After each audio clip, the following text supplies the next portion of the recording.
朋友，当你能刷到这段视频，就说明我们之间有一份善缘。人生的旅途就像一条河流，有时风平浪浪静，有时却也难免会遇到漩涡和险滩。尤其当我们走过半生，肩上的担子重了，心里的烦恼多了，总会渴望能找到一种力量，来抚平内心的褶皱，为自己和家人求一份平安顺遂，积一份厚实的福报。很多人都听过念佛持咒有不可思议的功德，这确实是千真万确的。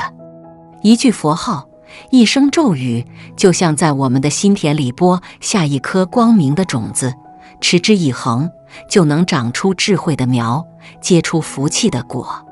所以许多朋友会在家里利用空闲时间做功课、念佛、打坐、诵经，这本身就是一件功德无量的大好事，值得赞叹。但是这里面有一个非常关键，却又常常被大家忽略的问题，那就是我们应该在哪里念佛，用什么样的姿势念佛，特别是我们能不能图方便就直接坐在床上，甚至是躺在床上念佛呢？今天我就要跟朋友们深入地聊一聊这个话题。这背后牵扯到的不仅仅是简单的恭敬二字，它更关系到我们修行的效果，关系到我们辛苦积累的福报会不会因此而大打折扣，甚至悄悄流失。这其中的道理，你一定要听我讲完，相信对你未来的健康、财富和家运都会有极大的帮助。我们先来说说这个核心问题，卧室，尤其是我们睡觉的床，到底是不是一个合适的修行场所？在很多传统大德的观念里，这是非常不提倡的。为什么呢？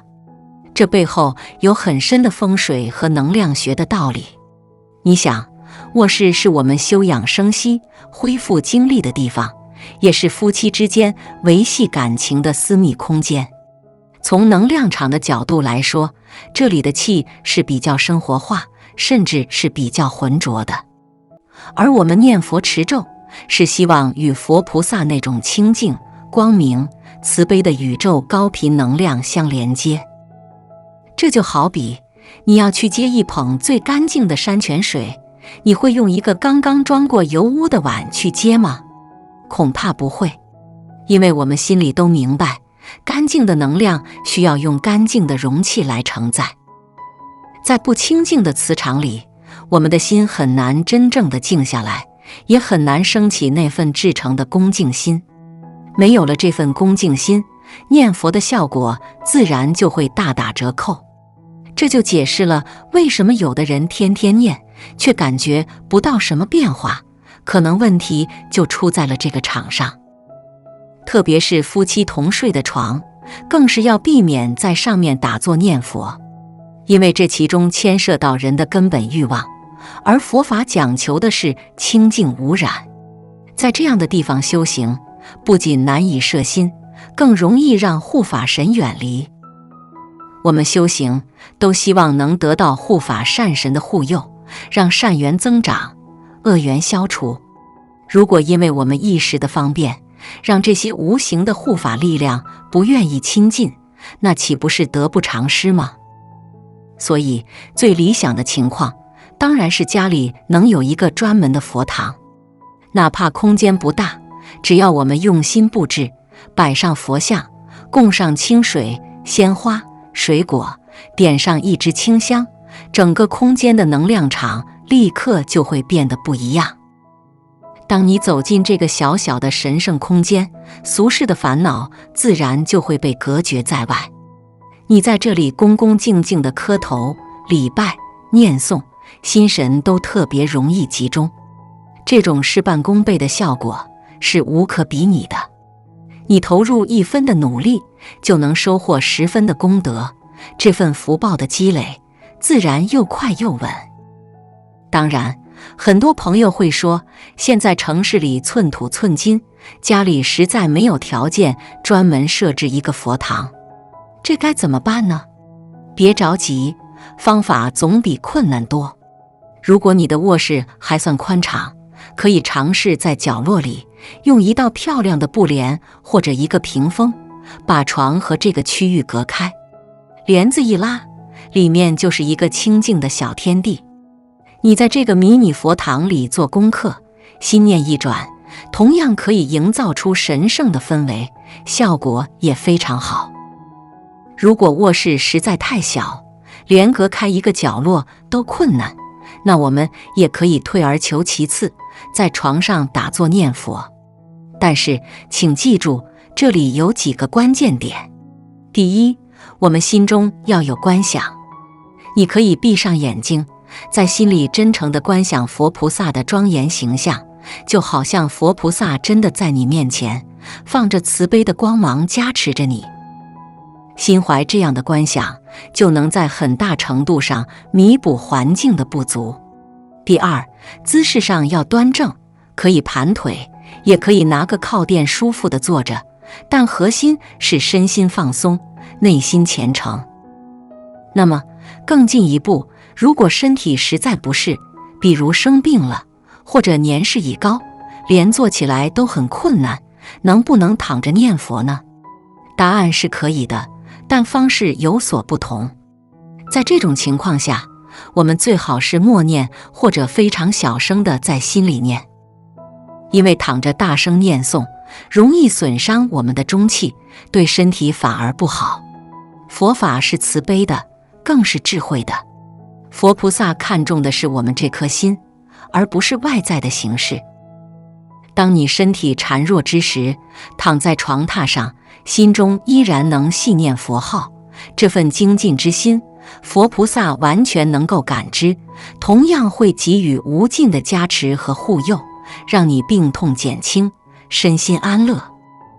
所以朋友们，你发现了吗？修行的核心不在于外在的条条框框，而在于我们内心那份信心和恭敬心。只要这两颗心在，无论何时何地，你都可以与佛菩萨感应道交。我们做善事、修正法的时候，不必顾虑太多，抓紧时间去做就好。反倒是我们要做不好的事情，动不好的念头时，才应该多想一想，这样做会给自己带来什么样的后果，会造下什么样的恶业。一位得道高僧曾经被弟子问道：师父，我每天静坐念佛，是不是一定要盘腿坐得笔直，像佛像一样？高僧笑着回答：我们还没成佛，不必着急装成佛的样子。我们现在还没得到真正的清净，没有那么大的定力，怎么舒服就怎么来，怎么能让心安住就怎么做。你坐着也好，靠着也好，核心是心要放松，念要专注。有人说在厕所念佛不恭敬，但真正有定力的人，哪怕在马桶上都能入定。清净是在我们的自心，而不在于外在的表象。我们太多时候都被这些表象给束缚住了，分别对错好坏，其实烦恼都是我们自己找的。这段话真是充满了大智慧。它告诉我们，修行要顺其自然，不要强求。该吃饭时吃饭，该睡觉时睡觉，该念佛时就找个让自己最能安下心来的方式去念。重要的是，念的时候心里不要有杂念妄想。如果嘴里念着阿弥陀佛，心里却想着张家长李家短，算计着生意上的得失，那即使喊破了喉咙，恐怕效果也微乎其微。心口合一，念念归心，这才是关键。说到念诵的功德，我必须跟朋友们分享一下大悲咒的传奇力量。很多朋友可能都听过，常诵大悲咒能让我们的容貌变得越来越庄严，越来越好看。这可不是迷信，而是有深刻道理的。我来讲一个真实的故事。曾经有一位比丘尼，她20岁时入山修行，每天坚持诵持大悲咒。她就住在深山里，喝山泉水，吃野果，过着非常清苦的生活。一晃30年过去了，当他50岁时再次出山，所有见到他的人都惊呆了。他的容貌竟然和20岁时一模一样，甚至皮肤更加洁白光润，没有一丝皱纹。大家都不敢相信，问他有什么保养的秘诀。他说：我哪有什么秘诀，就是每天喝粥喝水，诵大悲咒而已。不仅如此，他的眼力也变得特别好，能看到很远的地方，像有天眼通一样。走路也快得惊人，年轻人甚至都追不上他。山里的蛇虫见到他都会自动绕开。有一次他诵咒的时候，甚至感得天空中飘下许多白色的小莲花。为什么诵大悲咒会有如此神奇的力量呢？因为它能从根本上改变我们的心。我们常说相由心生，一个人的容貌其实是他内心世界最真实的写照。一个心里总是充满怨恨、嫉妒、愁苦的人，他的面容一定是紧绷的、晦暗的，看上去就带着一股戾气。而一个心中常怀慈悲、喜悦、感恩的人，他的内心是舒展的、明亮的，反映在脸上就是眉目慈善，容光焕发，让人看了就心生欢喜，愿意亲近。现在很多人为了变美去整容，去动刀子，比如把鼻子垫高，结果没过几年就出现各种问题，一打喷嚏都感觉鼻子要掉下来，又痒又难受。这种外在的人工的美是脆弱的，也是没有根的，它只能改变你的五官，却永远无法赋予你真正的气质。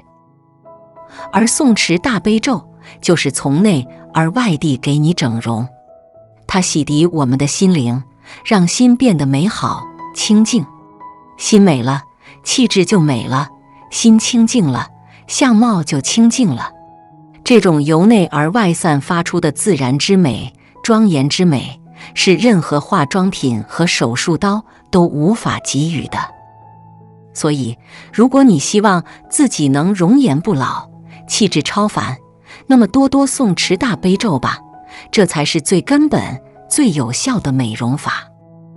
当然，持咒要想灵验，有几个前提我们必须遵守。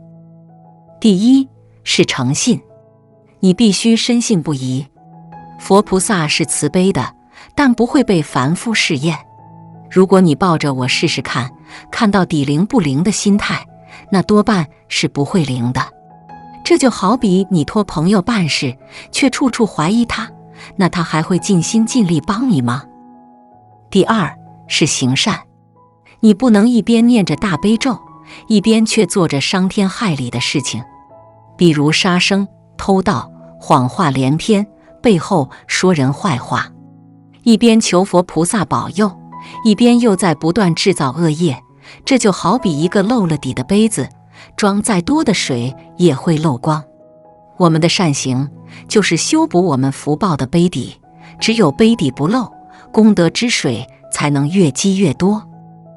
第三是坚持，修行最忌讳3天打鱼2天晒网。比如观音菩萨告诉你，每天要念5遍，你今天高兴念了10遍，明天累了就1遍也不念。这就像吃饭，一天暴饮暴食，一天又滴水不进，身体肯定会出问题。修行也一样，贵在持之以恒，细水长流。每天规定好数量，就雷打不动地去完成。哪怕每天只念5遍，10年下来，这份功德也足以撼天动地。当你把念咒变成像吃饭睡觉一样的习惯，心无杂念，长期坚持，那些不可思议的神奇感应自然会在你的生命中出现。最后简单提一下手印，在修法时配合相应的手印，比如合掌手印，可以帮助我们更好地摄心，连接佛菩萨的能量，就像一个信号放大器。但这对于初学者来说不是必须的，最重要的依然是我们那颗至诚恭敬的心。朋友们，人生在世，求的不外乎是家庭和睦、身体健康、财富丰足、内心安宁。而这一切福报的根源，都在于我们这颗心。通过念佛持咒，修正我们的心，改变我们的内在磁场，外在的世界也必将随之改变。人生处处是道场，随时随地皆修行。愿今天分享的这些内容，能帮助你找到一条通往吉祥如意、福慧增长的光明大道。如果你觉得今天的内容对你有启发，请记得点赞、订阅我们的频道。你的支持是我继续分享的最大动力。愿你和你的家人从此福慧双增，财源广进，身心安泰，万事胜意。我们下期再见。